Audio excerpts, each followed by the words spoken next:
tentang taqarrub. Jadi taqarrub kepada Allah itu ada 3. Taqarrub kepada Allah ada 3. Ya.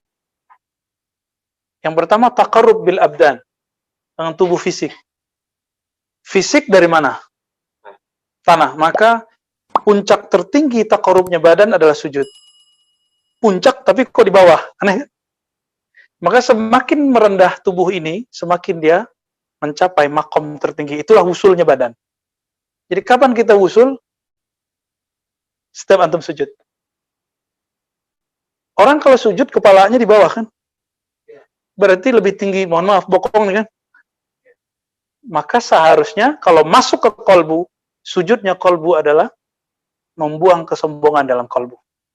Jadi kalau ada sujud tuh jangan ngerasa antum lebih alim dari yang samping. Terbersit dikit aja udah sujud, kolbunya udah gak terima. Nah, kolbu itu dia berkiblat kepada nama Allah. Maka kolbu luas sekali karena ada nama Allah. Setiap kali antum menyebut nama Allah, itu kolbu lagi sujud. Berarti kalau kolbunya nggak nyebut nama Allah, nggak sujud. Lagi ingat makna nama Allah, dia lagi sujud. Merasakan indahnya sifat Allah, itu lagi ada sujud. Itu sujudnya lebih tinggi itu. Jadi sujudnya kolbu, level pertamanya asma. Level keduanya, sifat. Jadi dia merasakan, mengenang sifat-sifat Allah. Udah tinggal dihadang, udah kutub itu. Jadi kalau ada kolbu seorang wali, sudah sujudnya dengan sifat, dia sudah makomnya kutbiyah. Ini yang disebut al-kutub. Jadi kalau kita nggak tahu, guru kita, fulan ini kutub, makomnya apa, nggak usah dia dikasih gelar-gelar kutub. Ya. Kutub utara, kutub selatan. Ya, nggak usah dikasih sembarangan. Saya agak sedih nih, banyak sekali orang menggampangkan kasih gelar kutub buat orang lain. Ya, ada yang bertanya, di kami, di torikot kami, ada kutubnya Imam Fulan. Nggak apa-apa. Tapi itu antum yang angkat atau Allah yang angkat gitu. Disampaikan oleh wali atau disampaikan oleh murid. Kalau wali yang mengakui baru itu sahih. Ya, jadi mau 1000 orang bilang ini kutub, tapi kalau wali bilang enggak, dia bukan kutub. Nah, maka wali ini juga macam-macam. Tadi wali umum. Ada wali yang wusto. Menengah. Ada wali yang ulia. Wali yang bawah nggak tahu yang di atas nggak tahu yang di atasnya. Nggak akan tahu. Inilah makna kalam ulama-ulama kita dulu. La ya'riful Junaid illa Shibli. La ya'riful Syafi'i illa al-Muzani. Nggak kenal Imam Junaid kecuali Shibli. Nggak kenal Imam Syafi'i kecuali Muzani. Nggak kenal Nabi kecuali sahabat Nabi. Sahabat Nabi kenal Nabi semua nggak? Enggak. Yang paling kenal kan Abu Bakar, Umar, Utsman, Ali, Fatimah, Hasan, Hussein. Dan sahabat yang 10 itu paling kenal dengan Nabi. Jadi kita ini kolbunya berkoneksi kepada Allah tergantung antum mengenal nabinya berapa. Karena cinta dimulai dengan kenal, ya. Taqarrub yang kedua, taqarrub qalbiyah. Tadi badaniyah. Qalbiyah tadi dengan cara apa? Membaca asma, mengingat sifat. Membaca asma bagi murid, menyebut sifat bagi murad. Berarti yang murad sudah wali. Ada wali dikasih nama sir Allah 1, jadi wali dia. Ada yang tambah banyak. Semakin banyak nama Allah di kolbu, itulah makomnya. Kenapa Sayyidi Abdul Qadir Jilani dapat gelar Sultanul Aulia? Why? Kenapa?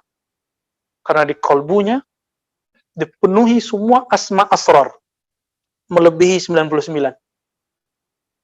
Kalau wali masyhur di kolbunya cuma 99 atau salah satu nama dari 99, itu walinya masyhur. Sidi Abdul Qadir Jilani di dalam dirinya ada 99 nama itu, dan nama-nama asrar yang ribuan, saya nggak boleh sebut berapa. Itu rahasianya guru-guru kita, ya. Ada. Jadi mereka di kolbunya kesimpan tuh. Jadi kalau ingin jadi kekasih Allah, secara zahir, secara syariat, secara tarekat, kita sebut namanya. Latih sebut namanya, ya Hayyu, ya Qayyum, ya Hayyu, ya Qayyum, la ilaha illallah. La ilaha illallah itu kalau saya nerjemahnya bukan tiada Tuhan, tapi tiada yang aku cintai, tiada tempat aku bergantung, tiada tempat kolbuku berkiblat kecuali Allah. Itu kalau saya baca la ilaha illallah. Nggak tahu kalau antum bacanya apa? Masih mikir ya? Tiada Tuhan selain Allah. Ya kalau itu terjemahan yang dibawa waktu zikir, nggak ada rasanya. Yang main ini, coba mulai malam ini zikirnya, la ilaha illallah. Tiada yang aku cintai, benar-benar cinta. Karena dia haqqal mahabbah. Berarti yang makhluk cinta, tapi bukan cinta yang hak. Kecuali Allah Subhanahu wa taala. Ya, belajar cinta. Semoga kita diterima cintanya oleh Allah Subhanahu wa taala.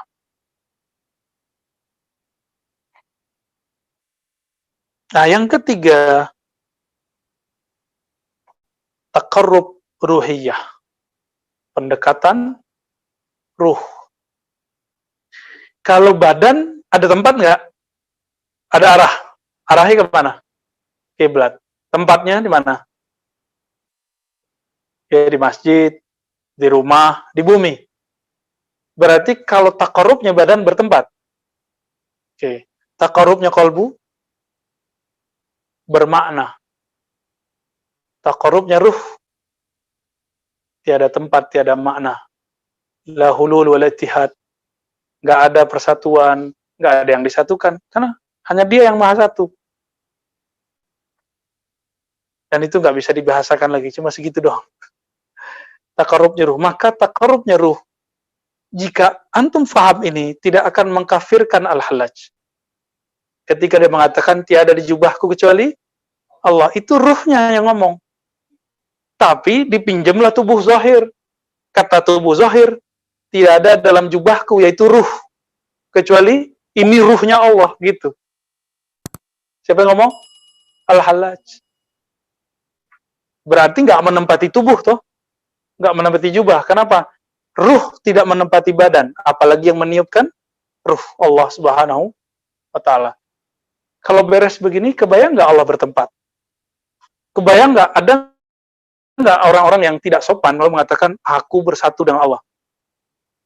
Nggak mungkin, ya. Zatku zat Allah, nggak mungkin, nggak sopan.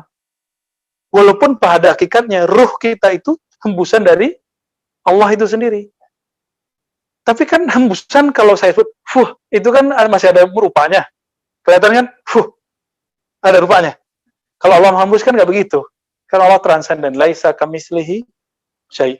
Maka di pekan depan, insya Allah kita masuk ke fasal dar'u syubhati tasbih. Jadi belajar akidah lagi. Inilah akidah sufi. Akidahnya Imam Syazili, akidahnya Izzuddin Salam.